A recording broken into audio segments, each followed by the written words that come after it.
Hi, Mark Anderson, ICT Evangelist here. Welcome to this segment on the EdTech Show, our sixth episode so far in this our EdTech Show. In this segment, I wanted to explore the importance of vision and values when it comes to developing educational technology. Look, education is an important morally driven business. And I say business because, schools do deal with huge budgets. Sure, a large portion of that will go on to things such as teachers' salaries. But when technology costs so much, it's really important to consider that it's just too expensive to leave to chance. Now, we might be sort of forgiven for thinking, technology over the course of the past 20, 30 years in education hasn't fulfilled on its promise, but things have changed massively in terms of its efficacy and the points of view of educators and school leaders in how technology can be successfully implemented in the classroom. And so in this segment, I'm really, really delighted to welcome in three CEOs and managing directors of some very successful educational technology companies to get their perspectives on why it's important to have strong vision and values when it comes to developing technology across three different types of technology in the education space. I'm Al Kingsley, and my job title is Group CEO of NetSupport. Hi, I'm Vanessa Leach, and I'm Managing Director at Tute Education. Hi, I'm Priya Lakhani. I'm the founder and chief executive of Century Tech.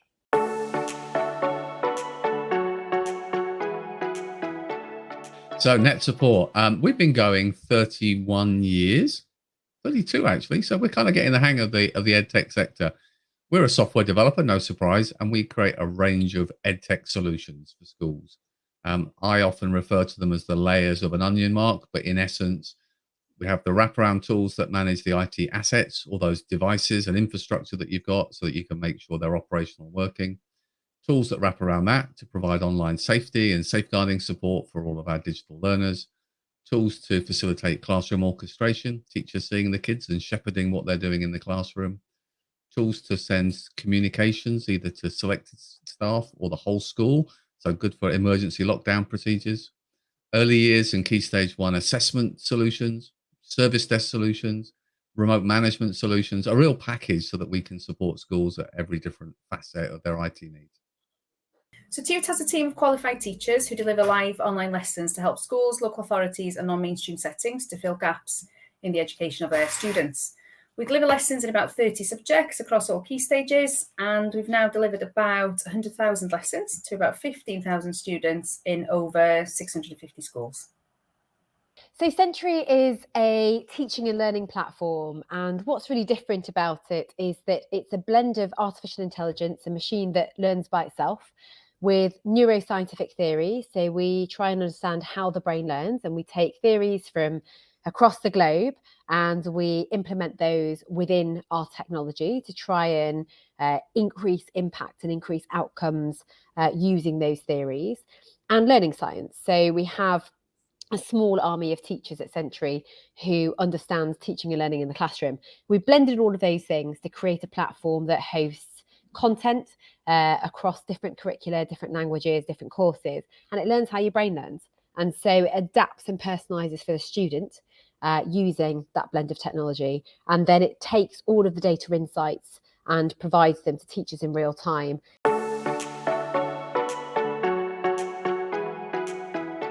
Yeah, we actually surveyed our staff a few months ago to ask them what they thought our core values were and what they should be. And the ones that came out on top were teamwork, quality, positivity, and professionalism.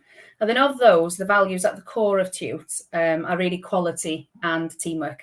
And I believe that one's not really possible without the other. So we can't really achieve the quality service that we want to give to our customers without making sure that we're working as a team.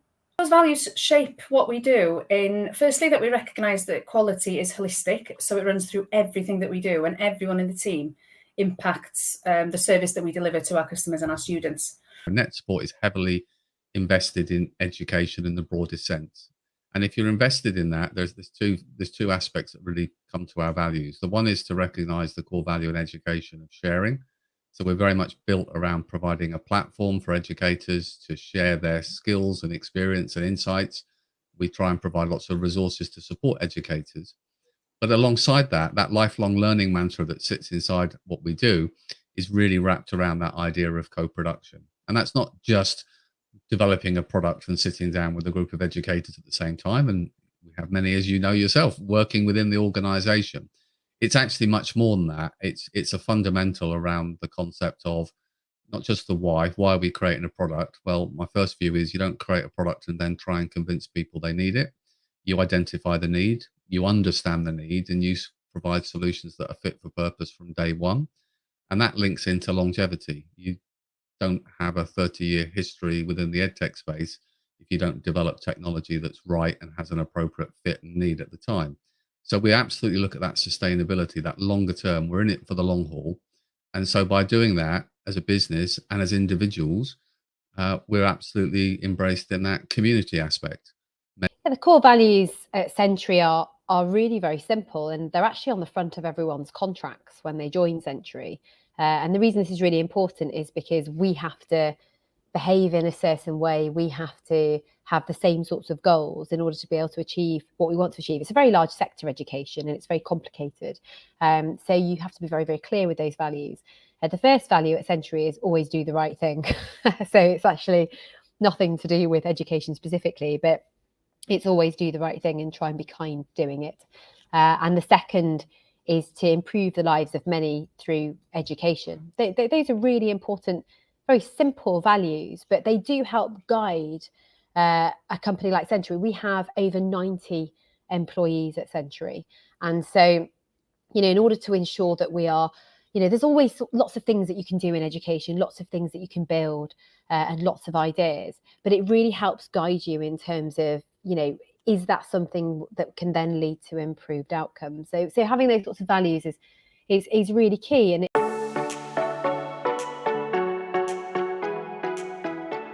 another reason why it's really important to have those values is when you're running a company where we're at the cutting edge of innovation. So we're building technology, we're using artificial intelligence technology.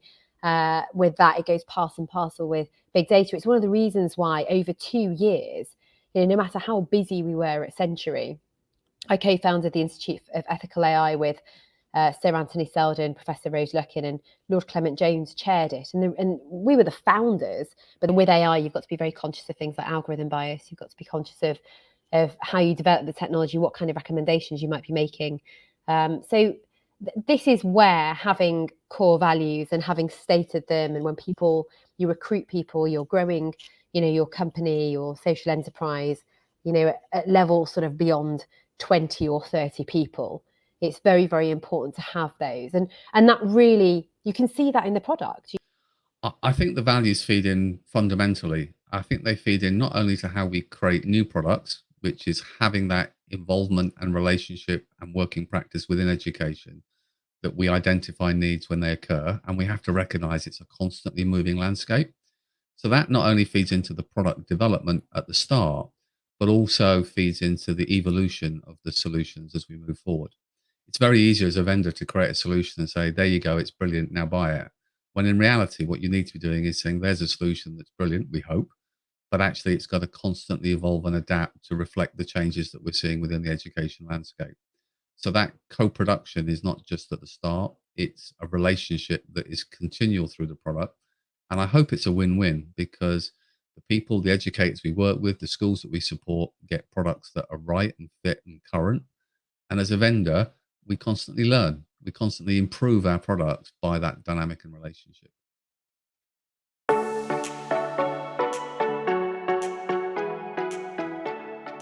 So we strive with our schools to be a partner, not just a provider.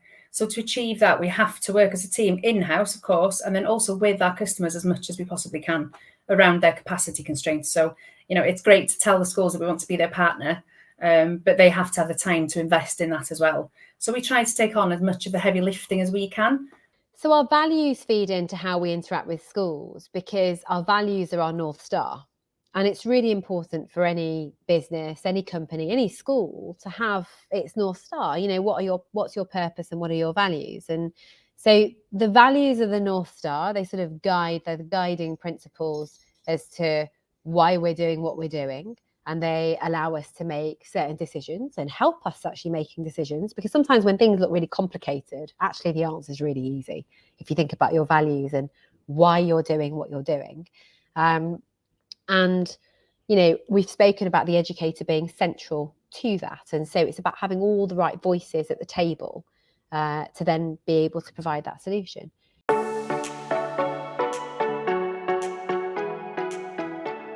I think it's really important when we think about having an ear to the voice of the sector, to educators, that feeds into our product development.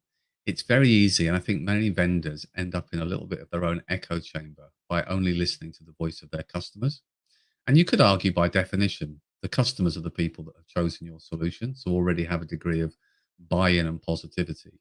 What I'm actually interested in is the broader market, the people that don't feel our solutions are appropriate or haven't to date, and also those outside of where we provide solutions, to understand what the current challenges are.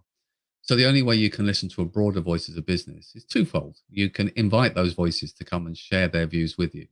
And that feeds into why we have the Rise magazine, NetSport Radio, the different events and activities we do to try and make sure that those breadth of voices are reflected. And whilst we're sharing, back to my earlier points, we're also listening. And I think that's really, really key. And then I think the second point is everything is so interwoven within education that you can't talk about EdTech without understanding the broader challenges and pressures. So the only way to have that broader voice is to roll your sleeves up and get involved, be involved. I've been involved in school governance and supporting the acquisition of new schools for 25 years, and I'm still learning, and the landscape and the challenges still change. And I think fundamentally that is the key. If you have vendors with solutions and they don't have that interwoven relationship within the sector, my view is always the solutions are likely to not have the longevity that you hope for. We do listen, we always listen. And then, of course, our customers. So we hold review meetings with them frequently and we survey them. Sometimes we don't get as many responses as we would like because of the pressures in schools and their capacity issues. But when we certainly do act when we receive feedback, and that could be something as simple as wanting another GCSE subject that we'll then go and recruit a teacher for, or it could be something that happens in our Learning Cloud, a feature that schools want and that's not there yet. So we add that to our development roadmap. We don't develop anything at Century without the educator voice being right at the front and the center of it. And, most businesses fail not because they can't get funding or because they're struggling with talent. Most businesses fail because they've not built a product or service that anyone needs or wants. And so in an EdTech company, it is absolutely essential to have the educator voice right at the heart of the company.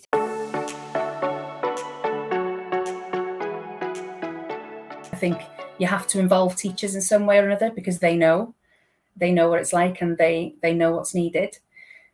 Secondly, to understand and appreciate that selling to schools is not straightforward. It takes a long time. Teachers who really like the product are not always decision makers, and heads are very busy, so pinning them down to make decisions sometimes is really tough. And importantly as well is to recognise that you have to do your best to get it right because you're impacting on student outcomes. You have to do your best to get it right. There's sometimes little room for manoeuvre when you're evaluating and when you're trialling things because it is impacting on students. And then again, make sure that at the core of it, you really want to make a difference. So for me, that's why I came into teaching, like you, Mark. And you can do that without being a teacher. You can do it by being a part of education. But it really does have to mean something to you. And if that's the case, then that is something that gives you really good direction and it keeps you going as well when things aren't easy. Yeah, the sort of advice I'd give to any budding entrepreneur or teacher in a school who wants to come up with a new solution for a problem they've got is define the problem that you're trying to solve. I think you should be trying to solve a problem and you should be able to succinctly describe what that is, or you should be at least trying to create a new opportunity, and what does that look like and try and articulate that. And then set your values. Like, why are you doing it? And I think that's really important. We keep saying to anyone who joins Century, even any school that joins Century as a partner, we always tell people our why. And it's really important. I think there's a number of strands. The first is to know the market, so actually understand and have the right engagement with your ultimate customer base. The second is to understand what's already available.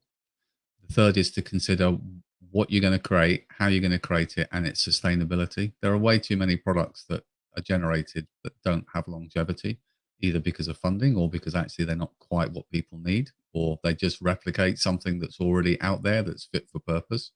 So understanding those three strands. I think there's another really important one. It's often referred to as the innovator's dilemma, which is recognizing there's a kind of a lower and upper point of functionality in any solution which a customer needs or wants. And as a vendor, we can either pitch too low and miss that core functionality on day one, or also as an established EdTech vendor, there's also an inclination every year to add more features and functionality, whether it's based on feedback, but also whether it's just good ideas or you want to respond to what the competition are doing. And over time, that product tends to move well above the curve of what schools really need. We've learned a really important lesson the last 18 months that actually flexibility, scalability, ease of use trump functionality in many, many ways. Schools want easy, maintainable solutions, preferably device agnostic, that don't tie them into an ecosystem for the long term. So I think for all vendors, I think it's a really important one to reflect. And at the right time is when you need to disrupt. You need to move the setting on the dial, start afresh, take what you know best, but reinvent and redeliver it so that it's fit for purpose in a 21st century school.